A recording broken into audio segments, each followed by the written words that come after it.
Well, speaking of Arsenal, Beth, of course, you spoke about the fact that one of the things that they relied on heavily and worked for them last season was the fact that they have such a deep squad. But naturally, in the transfer window, they're going to try and add more depth. They have been heavily linked with Bruno Guimarães now. Apparently, I know this is why I went to Beth, Don. This is why I went to Beth. It's a dark time at Newcastle for Don, so we'll get to it.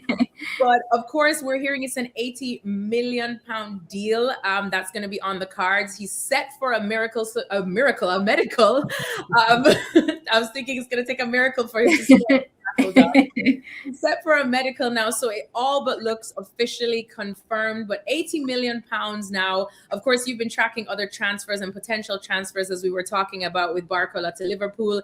We're looking at some silly money in the transfer window this summer right now. No surprise given the way the Premier League is going. But how would you compare this deal to probably some of the other midfielder deals that we've seen, for example, Elliot Anderson or even Sandro Tonali? Sorry, Don.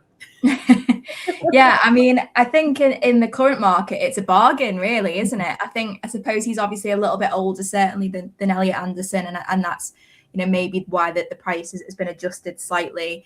I think he's an excellent player. I really do. I don't necessarily think he's somebody who improves Arsenal's ceiling. I think they already are very strong in midfield anyway. But again, coming back to that idea of having quality squad depth, I think he's somebody who absolutely gives them that. And I think when you consider, Declan Rice in particular has had a really, really hectic couple of years. He obviously played with a little bit of an injury, didn't he, at the World Cup? And so it remains to be seen how sort of fit he's going to be at the start of the season, and so it's it's going to be a bit of a luxury if they do get him in for Mikel Arteta to say, well, actually, we don't need to start Declan Rice in that game because we have Bruno Guimarães who can come in and play at a similarly high level. So I think he's a good signing for them. I don't necessarily, like I say, I don't think he's going to sort of transform the squad. I think if there's anything that Arsenal needs to improve, I would say it's probably in the forward line, and I'm sure we'll maybe come on to that in a little bit. I think if Bruno had gone to Liverpool, for example, I think he would have automatically made that team better, because I think they've been really lacking that grit in midfield, certainly last season, and I think he brings that. Manchester United probably as well, with Casemiro going. I think there were maybe other clubs where I'd look and say, right, that's maybe a bit of a better fit, but I think he's going to go there, and I'm sure he'll do very well. And as I'm sure as difficult it is for Newcastle fans and to see somebody that they love and admire so much to go out the door. He's getting to the point of his career now where he obviously wants to be in contention for the biggest prizes, and so you can understand why Arsenal is an appealing project for him at the moment. Yeah, Don, you ready for this one? I'm tempted to ask you, what do you think of this deal? Will he make a good fit at Arsenal? But I know your Newcastle heart is saying, no, you don't like this deal. What's your head saying? Listen, I think Bruno's earned the right. I mean, listen, the £80 million, I think, is cheap. I think especially when Sandro Tonali went for closer to 100, because he's the heartbeat of Newcastle. To Newcastle fans, he's worth 200 million because they love him and he's the captain of the club.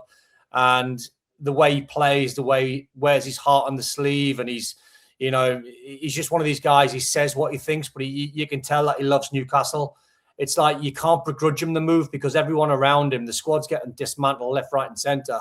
You can't then just hang on as a fan and go, even though you'd love to, as just say, Bruno, please stay. Please stay. All your top players have all gone, but can you please stay and be in a relegation scrap?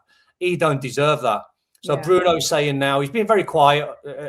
He doesn't want to go down the route of Alexander Isak, doesn't want to go down of dragging his heels and dragging Newcastle into it. I'm with Beth. I'm surprised that Man United, even though their transfer policy is not to go, into that £80 million mark, they're more 40, 50. I'm very, very surprised Liverpool haven't made the move, because to me, he feels like a perfect fit for Liverpool. So, I think what Bruno wants now at his age at 29, he wants trophies. He wants to leave England in a few years' time saying, listen, I've won the Champions League. I've won Premier League titles. He'll be forever a legend at Newcastle, winning the Carabao Cup and, being part of taking Newcastle away from relegation into 2 Champions Leagues, being part of the team that dismantled PSG at St James's Park, give Newcastle fans the best nights of their life in Europe, and watching some of the very biggest sides going to St James's Park and really, really struggling. So, I think he deserves his move. The best thing Newcastle can do now as a club is get the biggest fee possible. They've done that with Tonali. They've done that with Anthony Gordon. They've done that with Isak. They might do that with Lewis Hall if Man United come calling. So the best thing you can do as a Newcastle fan is wish him all the very best and thank him. As a club, try and get as much money as possible. Don's voice is breaking up a little bit there, so we're going to let him have a quick cry while I go to the next. We're just going to move on from this. No more talk. Sorry, Don. We're going to talk about Vinny Jr. quickly. Beth, to Arsenal. What do we know, or what are you hearing about Arsenal, or the level of Arsenal's interest in the Real Madrid man?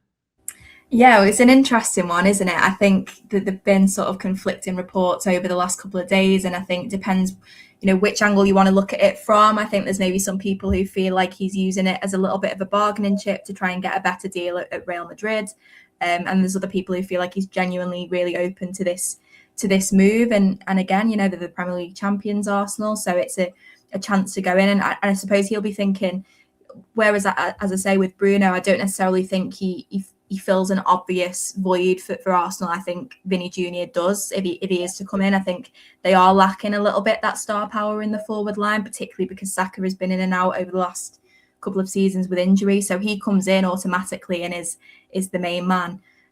So it will be interesting to see how that one plays out. I think if I had to put money on it right now, I would say he maybe stays at Real Madrid and signs a new contract. But there's obviously real concrete interest there. There's obviously interest from the player in Arsenal. So definitely one to watch over the next couple of weeks. Yeah, I think all stars are pointing that he could most likely stay at Real Madrid and give it another go at Don. But is this based on what Beth said and the fact that forward line for Arsenal for ages now has needed that kind of star power, and Vinny Jr. undoubtedly provides it as well.